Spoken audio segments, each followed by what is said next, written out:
Dua jurnalis mengalami intimidasi dan penganiayaan saat hendak meliput Satuan Pelayanan Pemenuhan Gizi (SPPG) di Pasar Rebo, Jakarta Timur untuk meminta konfirmasi kasus keracunan siswa usai mengkonsumsi makan bergizi gratis.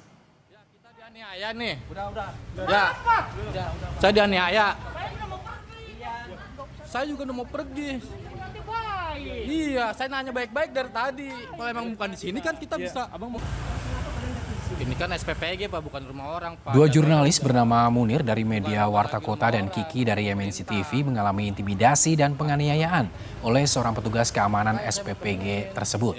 Munir sempat dicekik dan hendak dipukul saat mengambil gambar lokasi SPPG tersebut. Aksi kekerasan itu kemudian dilerai oleh beberapa pegawai SPPG di lokasi.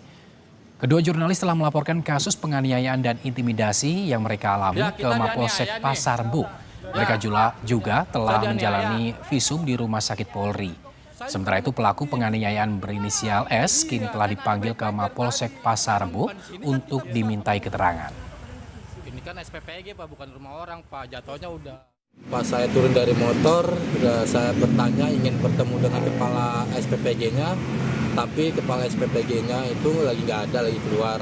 Dan saya bilang saya dari wartawan dan nggak lama tiba-tiba malah diusir gitu. Ketika lagi nunggu di luar itu, tiba-tiba saya melihat ada mobil SPPG ini masuklah.